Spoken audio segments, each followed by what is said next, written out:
I actually like to lead with yoga student, lover, and teacher last, because that's really the order that it goes in. Or maybe love, student, teacher, I should say. True. You gotta have the love first. Winners never quit, and quitters never win. Quitters win all the time. Let us show you how on Quit Happens. Hey everyone, Lynn Marie here. Thank you so much for joining me for the next episode of the Quit Happens podcast. Today we're joined by Sophia Da Silva Hopson, who is co-host of the Oh My Goodness podcast and a yoga educator here in San Diego. She has an amazing quitting story, and I cannot wait for you to hear it. Now, if you'd like to find out more about all things strategic quitting, you can find me at quittingbydesign.com or Quitting by Design on Facebook and Instagram. And in the summer of 2018, Quitting by Design, the book, will be released by Austin Macaulay Publishers. Now, one little tiny ask I have is if you like what you hear on Quit Happens, if you could give us some stars or subscribe, anything that would make the algorithm gods happy so that they could deliver this humble little podcast to more people who may be in need of hearing the message of strategic quitting, I would be forever grateful. All right, now without further ado, Sophia Da Silva Hopson. Thanks for being on our show, Sophia. I'm so excited to be here. I'm so excited to hear your story because, let me give a little background. Sophia and I have lived in the same building for now 2 years. She's lived here for longer. And we met in the elevator. And I don't know, something about you told me maybe you were a yogi. And we got to talking. And that's how I found out she worked as a yoga instructor. And then later she was facilitating a meditation hike. I was like, oh, that's the girl from the elevator. My friend Sophia. So then we got to know each other a little more. And somebody else was talking about you and mentioned that you had one of the more interesting quits that I've heard of. Can you tell us about your recent significant quit? My recent significant quit. Yeah. So this is a big story about the wedding industry. So I got engaged, 5 years ago. My significant other and I have been together it'll be 10 years. We'll celebrate being together for 10 years in July, and we've been married for 2.5. I have never been, I think it's important for me to preface, I've never been the girl who was like, one day I'm going to be proposed to. This is the type of ring that I want. This is the type of wedding. I've never been that type of person. I don't think there's anything wrong with it. I just have never been the girl who was like, yeah, this is what my wedding dress is going to look like, and this is how I want my wedding ring to look like. So getting engaged was like a complete surprise, and it was really exciting and super special. In fact, he surprised me, but what I failed to mention prior is that I was actually thinking of proposing to him because I just knew that I wanted to spend the rest of my life with him. It was this big moment. He was turning 40. He was such a rock in my life, such a giant, and somebody who's just deeply inspired me to really grow into the best version of myself. And I think that we do that for one another. And he totally got me and surprised the heck out of me. I had absolutely no idea. And he proposed. We took this trip to Croatia. We just love to travel, and he proposed while we were in Croatia.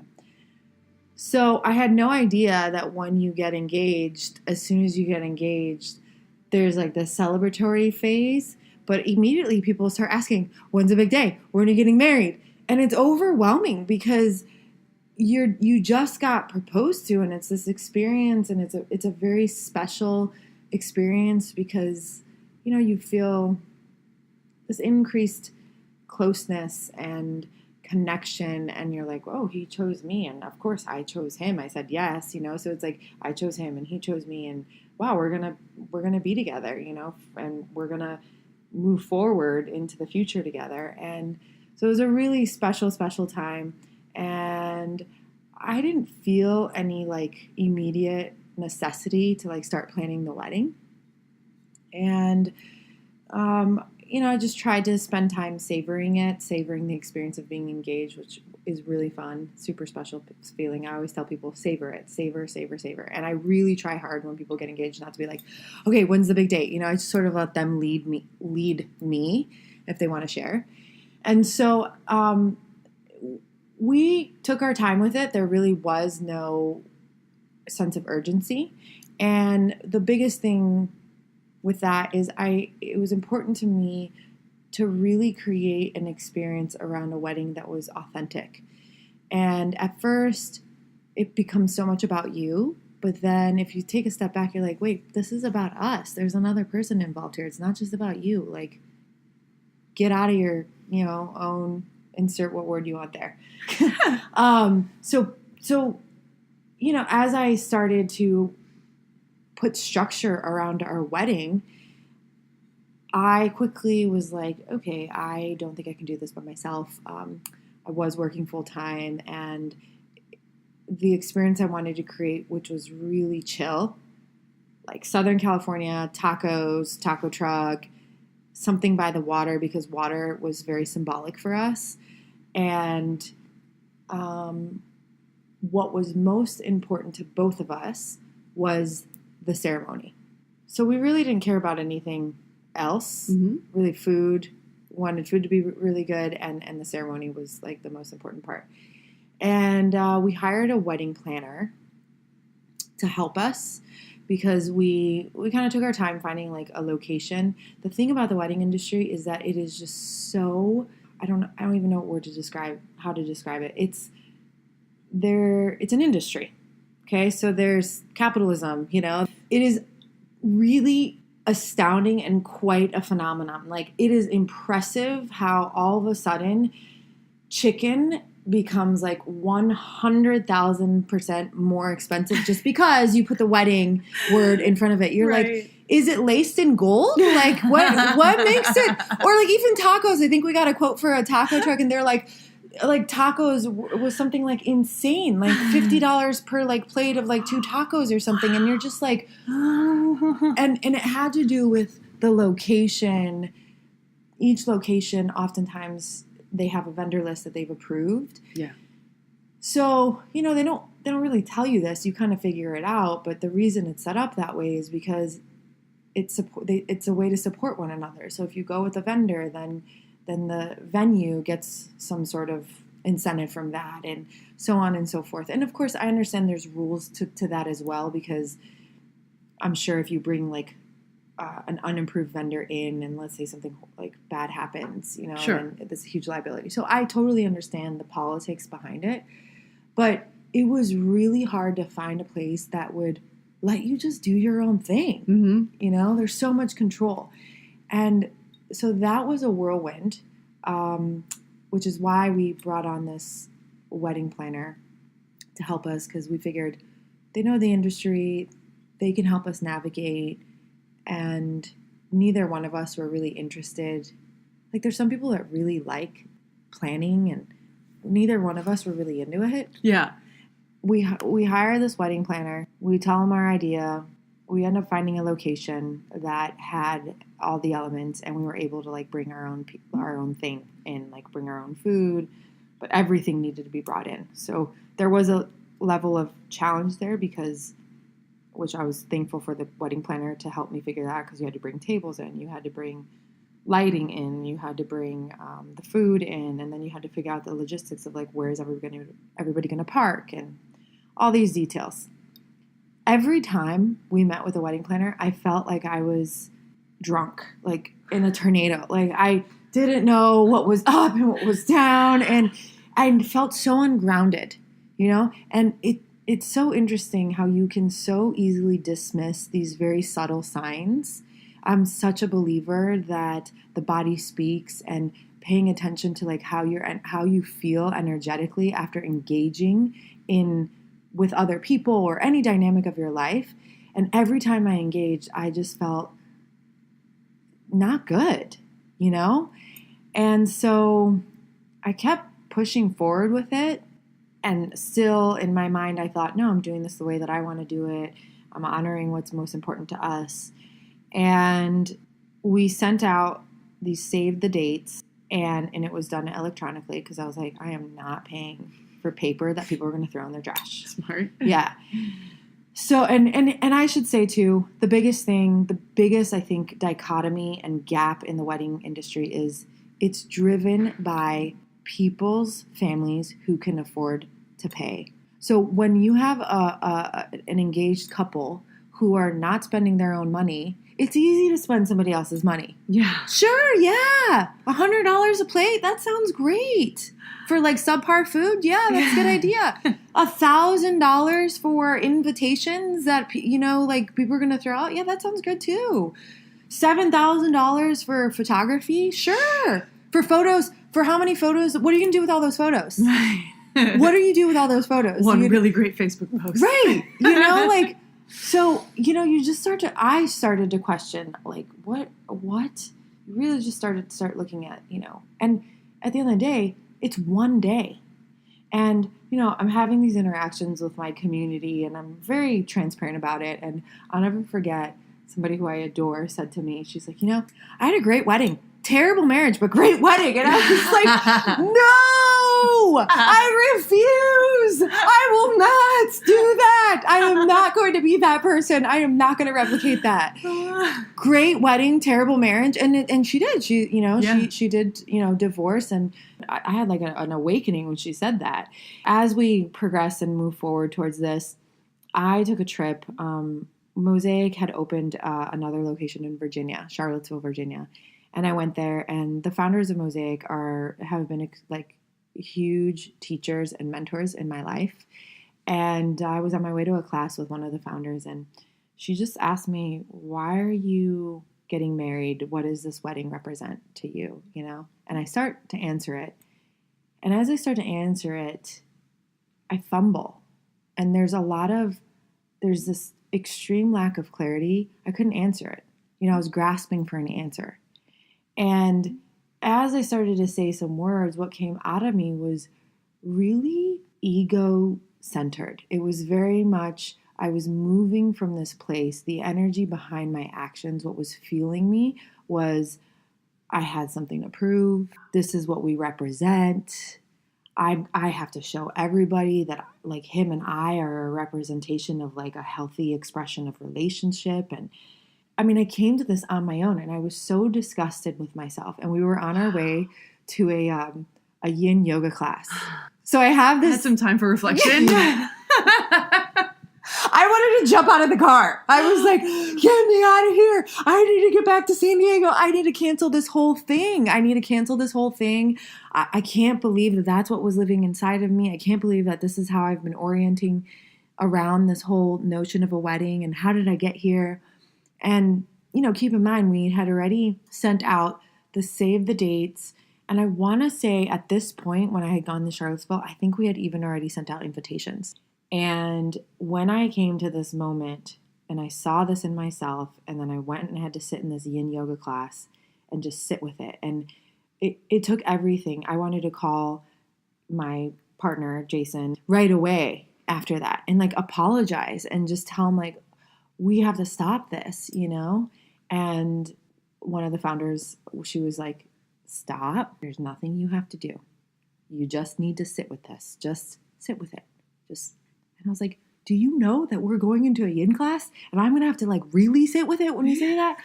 And so I didn't. After the yin class, yin is an amazing practice, and it has a way of really kind of, you come back to this centered place, this evenness, right? That equanimous place within you.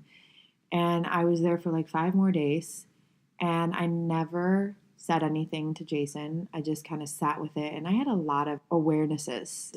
It wasn't until I was at the airport, I was at the Washington, D.C. airport, and I called him, and I just let it all out, and I felt like a caged bird just flew out, and I felt so free, and I just saying to him, I'm sorry, and it's not that I don't love you, like I am certain about us, I'm just not certain about how we're doing it. And as soon as he spoke, he's like, yeah, well, I didn't want any of this either. Oh, wow. And so there was this, I am not exaggerating when I say over the phone, there was this instantaneous experience of freedom and this closeness and intimate. Like we got even closer than I ever imagined we could get over the phone. Like I felt our bond get tighter. And there was like an alignment that happened, almost like an attunement, you know, like we were sort of like brought into this moment of, okay, now we're aligned. And then that took us into a moment of inquiry for us as a couple, where we asked ourselves, why are we even doing this? Like getting married at all? Right. Mm. Do we even believe in this institution? And honestly, if I can be totally frank, he said, yeah, he's like, I'm 40 years old. Like getting married has never been like the priority for me. It's never been at the top of my list. But then I met you and that changed. And so that was really jarring for me. I'm like, whoa. Why are you doing it then? And he's like, well, I'm doing it for you. And I'm like, whoa, buddy. If you're not interested, then that's okay.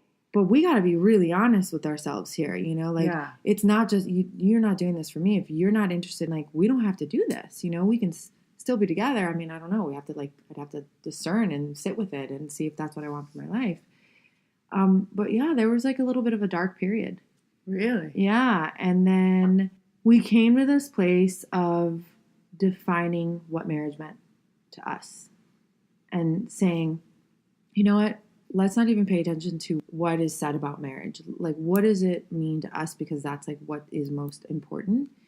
And I had read a long time ago, early on in our relationship, I read Elizabeth Gilbert's book, Committed. Yeah. And I had reread it during this time of engagement. And so a lot of that inspiration was like fresh in my mind. I'm like, let's just redefine it. Let's just redefine what marriage is.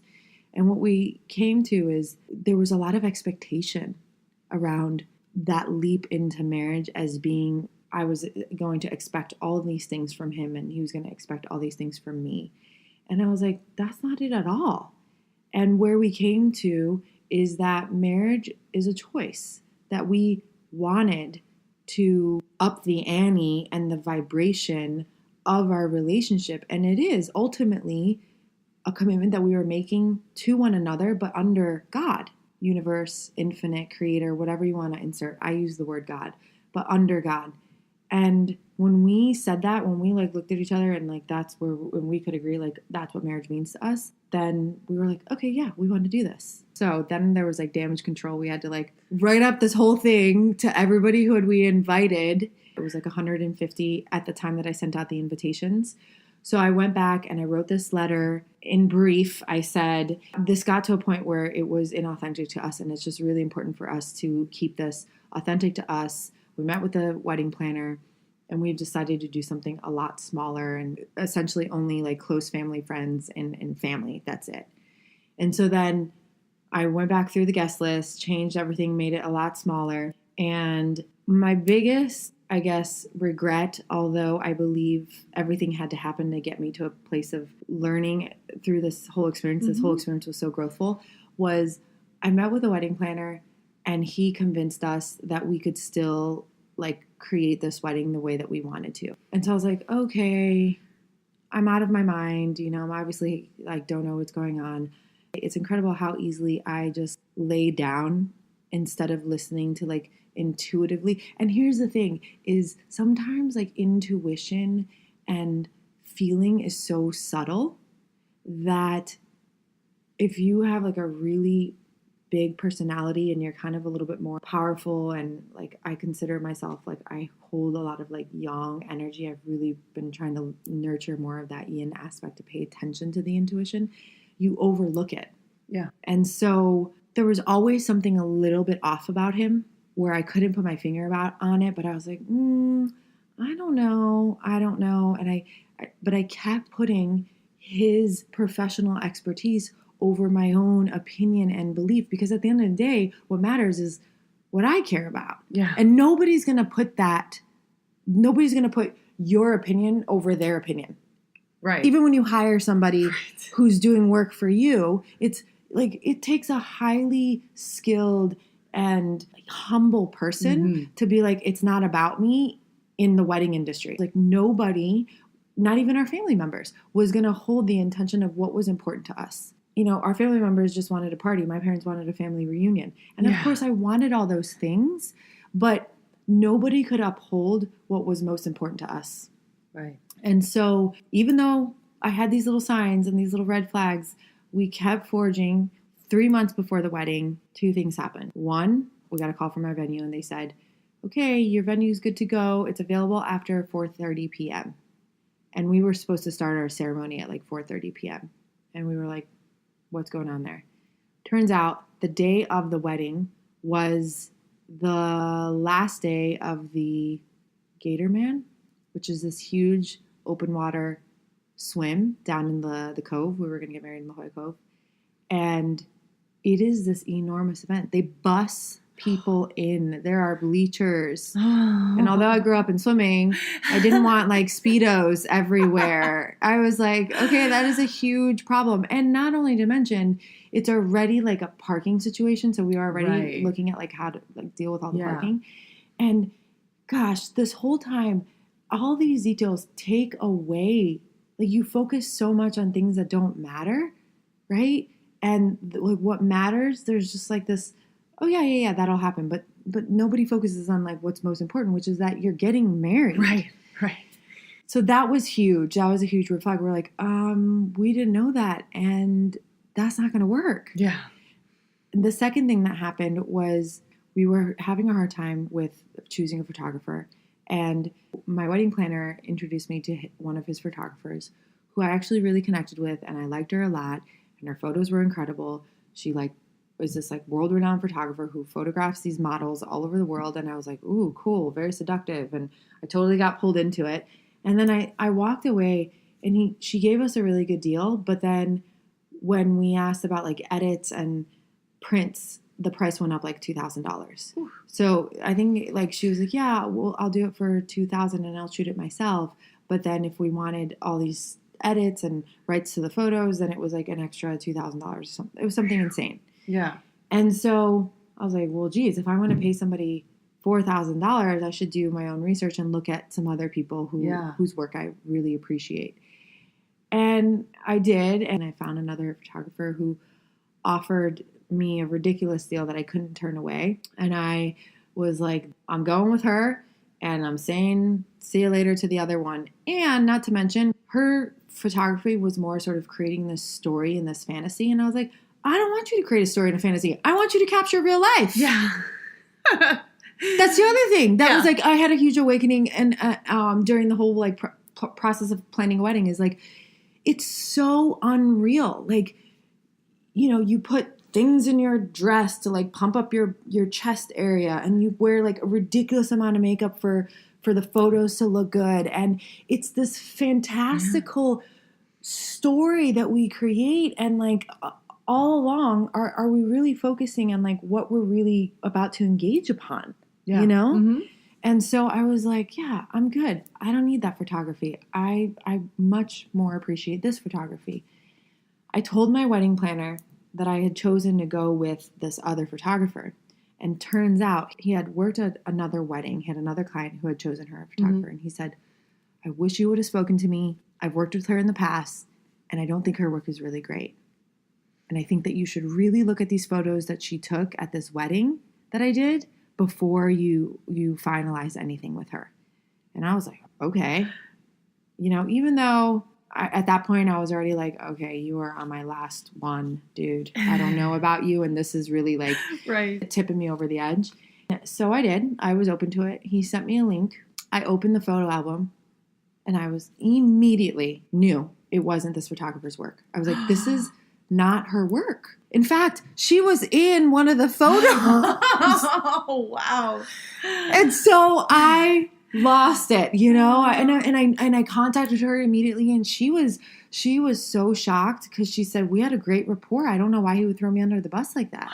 And then I just got this terrible gut feeling where I'm like, this is gross. I'm grossed out by this industry. I'm grossed out. Yeah. Get me out. So just to clarify, this is all after you've already decided not to have the original big wedding. And you and Jason went through your period of discovery and you still pressed on just with like a smaller number of people. Right. Okay. All right. More intimate experience. Yes. Okay. So now we're at the point where you're going to have a more intimate experience, but things are all falling apart. Exactly. Thank you for that clarification.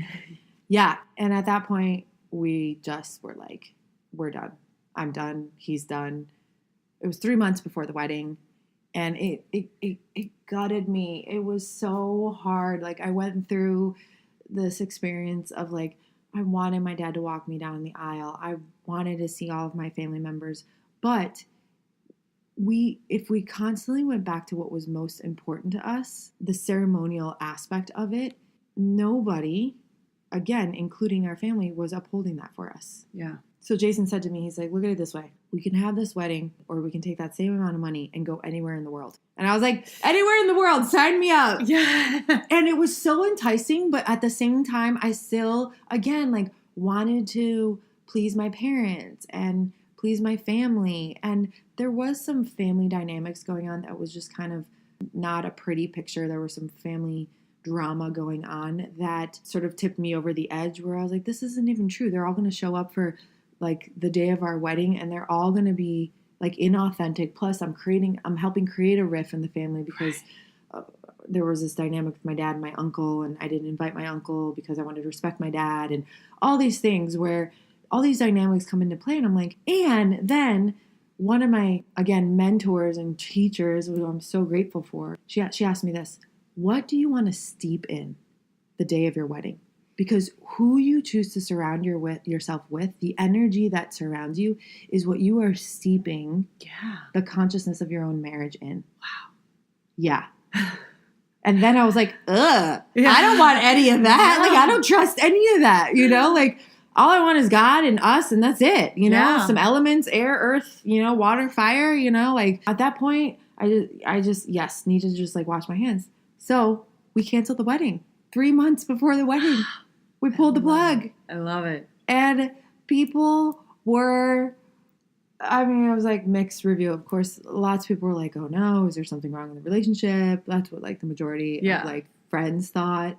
Before I made the big announcement, I told my parents, we're not going through with this. The other thing, I have this huge family, and it was like herding cats. It was 3 months before the wedding. Nobody had clothing. Nobody had plane tickets. Nobody had a place to live. So, the larger thread and I think lesson in this story is I'm a big believer in ease. Yeah. Not easy. Right. No. But ease. When things are aligned, there is a level of ease. Things happen. But when things are not aligned, there's resistance, and there are signs, if you are willing to see and not be deluded, they're everywhere. Yeah. I had a friend that same year who got married, and she had the complete opposite experience. She got engaged, and it was like 6 months later she had a venue, and like 8 months later she was married, Yeah. And it was like boom, boom, boom, boom, boom. Everything lined up. DJ lined up. Photography lined up. Venue lined up, of course. Everything lined up. And that was never the case for us. There was never ease. Yeah. Not once in the 2 years of planning it was there ever ease. And so we canceled, which was sort of a depression. And then I am going to will this wedding into happening. And I searched the globe. I was like, okay, we'll elope, because you can do elopement packages. But even the elopement packages are insane. They want you to spend $10,000 to stand on a beach. Wow. To elope. And if you didn't call it elopement, it would have been $2,000. Right. So then we were looking up like guerrilla style options where we're like, what do we just show up? Yeah. We just show up. So, I tried everything. Again, my family was the hardest part of that, where I was like, okay, because my family lives in Florida. Okay, maybe we'll just do it in Miami. Did I really want to get married in Miami? Okay, maybe the Keys. Do I really want to get married in the Keys? Like, I kept putting them first. Yeah. And no matter how much I tried, again, there was never that like, there's the ease, there's the flow of it. So we let go. And I had already purchased obviously it was 3 months before, so I had already purchased my dress. My dress was really simple. And no joke, the only thing moving us through pushing through to get the wedding was the honeymoon. Like, just keep going. There's a honeymoon at the end. Just keep pushing forward. Let's do it for the trip, And then we're like, screw it. Like, let's just go on the trip. We deserve it, Yeah.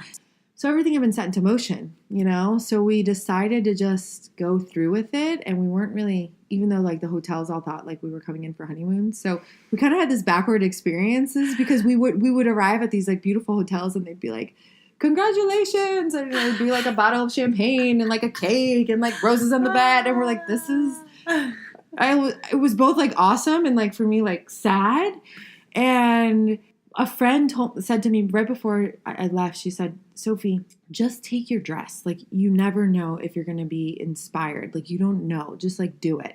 And I said, are you kidding me? I travel with a carry-on only. Wow. I try, too. Mm-hmm. Nothing else. So it's, like, carry-on and, like, one personal item. I try and, like, go as light as possible. And I was like, are you crazy? That dress will, like, take up all of my... like, will take up so much room in my bag, even though it was like a super simple dress. It still was like big, and I had to like. And I was like, "What am I gonna do? Roll it up?" And and I did. I like rolled it up, stuffed it in the bottom of my suitcase, and I was like, "Okay." And we stopped talking about it. The wedding planning takes up so much space in your relationship. Yeah. It becomes like all you talk about and all you do that like you forget. Like, oh yeah, hi, how are you? Right. How's your soul? Aww. How are you feeling today? What'd you do? Because you're just constantly, right? Yeah. So it takes up so much. So it was so nice to let that go and just be like, oh, hey, how are things going? And just like reconnect to one another. And we took this awesome trip, and halfway through the trip, we get to Santorini.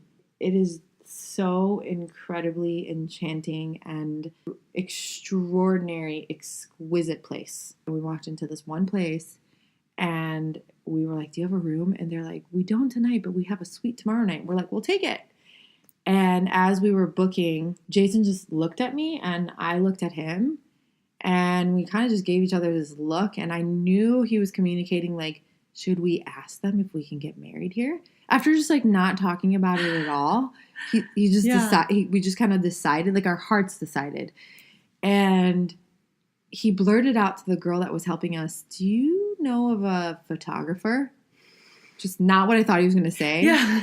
And then she goes, a photographer? Like, what for? And then he was like, well, and then he looked at me and I looked back to him and I was like, well, do you think we can get married here? Aww. And she lit up like the sun. She just got so giddy and she goes, oh my goodness. I've been a wedding planner. I took this job because I wanted to do weddings at this hotel. No way. Yes. The ease.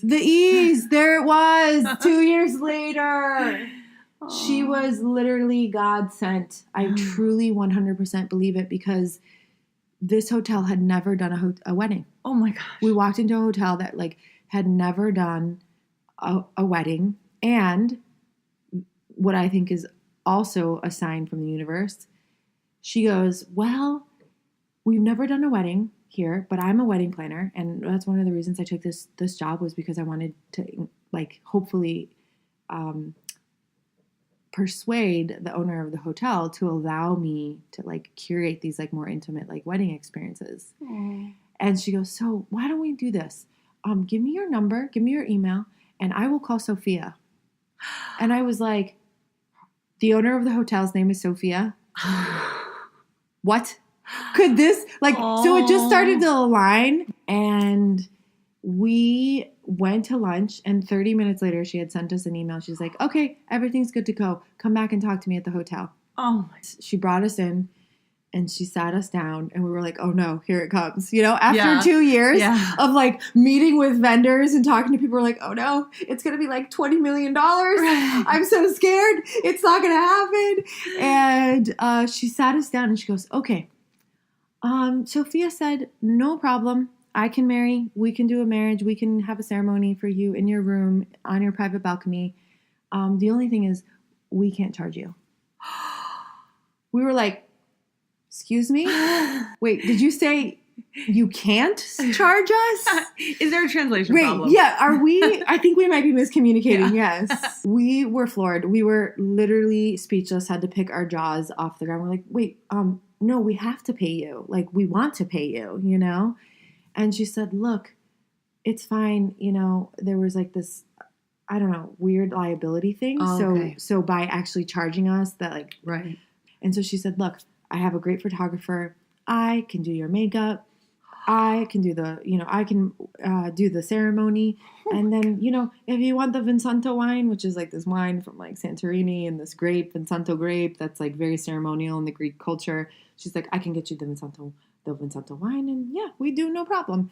And they wanted to marry us. She wanted to do it like that day. And we're like, whoa, give us like 2. We just need 2 days to just kind of acclimate and sit with like, oh, this is really happening. The elopement is really happening. And it was perfection. When that whole thing happened with the photographer, I jokingly said, but it's interesting, like, be careful what you wish for. Because I said, all I need is like one good photo. Like one good photo, And this photographer was hilarious. His name is Atha. And Atha, in Sanskrit, it means now. Oh, wow. And he captured our whole ceremony with like our personal camera. And he had 100 photos for us edited the next day.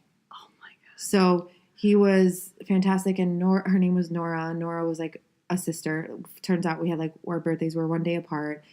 And Nora did do my hair. And it was a really funny experience because prior, when we were doing the big wedding, those were things that I was getting so caught up in. Like, oh, I want my hair to look like this. And like, when everything started to like line up, I was like, I don't even care. Like, do whatever you want. Like, the way this is lining up, like, and I mean, I did have to like tell her to like slow her roll because she wanted to put some ridiculous eyeshadow on me. And I'm like, no. Like, Jason will not even recognize me. But it was truly epic. One of the greatest moments of my life. And it was as if the whole time that is where we were being guided to. Oh, I love it. I've not heard any part of the story. All I knew is that you were planning a wedding and you quit it and you got married in Greece. That was the entirety of what I knew. That is a beautiful story. Oh my gosh. I'm so glad you shared it. And there's so many things that I just want to pull out of here quickly because you're like my third yoga educator that I've had in a handful of episodes. Mm-hmm. And it's not an accident because strategic quitting is all about listening to when your body is speaking to you and that intuition. And people who are in the yoga community are just a little bit more in tune to that. And like you said, a lot of people who have the high achieving and the go lifestyle, it's easier for that type of person to misunderstand or not even hear when your body is speaking to you because there's so much else going on. And a lot of it, like you said, your will. So it takes that kind of slowing down and being like, you use the phrase ungrounded, which is great. It's a way that I have not yet expressed the different feelings that can lead to a quit because I always say like, examine, do you feel anxious? Do you feel a little bit more distracted? Ungrounded is great. That's a great way to talk about kind of that vortex you felt like you were in every time you got sucked into the wedding planning. And for sure, I always say, your body will speak and it will whisper for a while and then it will yell.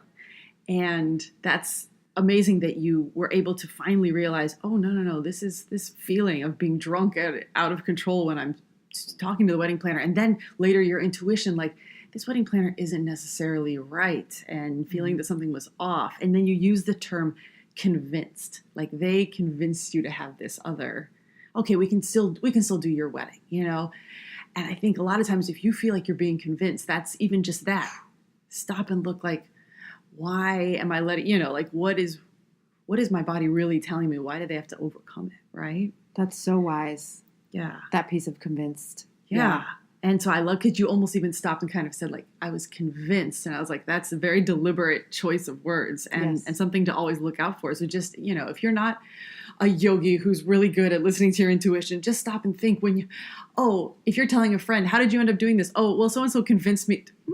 Maybe that's worth some examination. Yes, absolutely. Yeah. And we didn't even really discuss this because it's kind of, secondary to how beautiful that story is, but you probably had some sunk costs by the time that you quit. Yes. Now, I realize you did a lot of the things electronically, but had you already you paid a wedding planner or you were in the process of paying them, right? Yeah. Did you have any issues with the sunk costs or were you in tune enough to say like, it doesn't matter. It doesn't matter what little I've spent at this point. It's not worth us having an inauthentic occasion. Yeah. Luckily the biggest expense was the planner, and because of that huge miscommunication with the venue, they ended up giving us our deposit back. Wow. So we were really another indication. Yes. Like, oh, okay, this is right. Nice. Yeah, we're moving in a more aligned direction. Yeah. There was a little bit of, sunken cost there, but even that, we were like, we don't care. Yeah. That's amazing. Because that sunk cost should never keep you in a thing. Right. Regardless. Right. Because what it does very often is lead you to make more costs. Oh, That are also, like say, oh, I'm in a graduate program and I'm halfway through and I hate it, but I've already paid for the first half. Oh, so you're going to pay like double for the second half for something you clearly don't like, The logic doesn't make sense. It's amazing how we still go through, even when the Right? logic, like, we have to examine our thinking. Yes. Yes. Yeah, that's a huge thing because that's such a common knee-jerk reaction to, oh, I don't want to break up with this person. I've been with them 5 years, so you're going to spend 5 more years miserable? Like, it's just, it never makes sense, but people jump to it very quickly. Right. And especially with money, and I always say, like, you're not getting that money back by going through with it. You're probably just going to sink more down a path you already don't enjoy. Right. So I love that wasn't even necessarily a thing that got mentioned in the story. You're like, that didn't stop you guys. And the other thing was that in quitting, you have to put yourself first. And not to the exclusion of if you have dependents, okay, I'm going to put myself first and now me and my dependents are going to go hungry and be homeless. That's not the situation. But you weren't in a situation like that. The people that you were putting yourself first before were your family, essentially, the concerns of your family. And you still took those into consideration. But you had to come to the very wise realization, this is about our union and not about you getting that, if you want a family reunion, have your own family reunion, So often that people do things because of the pressures of family. You're not doing your family any favors, really, if you're doing something so out of your alignment, because what do they get? Like, again, and I say this maybe once an episode, if they truly love you and they truly care for you, they want what's best for you. Right. And if they don't want what's best for you, they're being selfish, and they're, Yeah, it's on them. To heck with their considerations. This is about your union at the end of the day. And it's not selfish to say this is about us, because that's all that a marriage is. Right. It's about you guys. It is. I know it's harder to sort of, like, when you're in it, it's so different. It's such a different experience, and we're so deeply connected to our, like, familial roots. One of the greatest tests, I think, like, to go against your tribe. Yeah. But you're right. It's still like you are creating a vibration. You are sending forth an energy to your familiar roots by saying, like, I love you and I'm still going to go through this way. Yeah.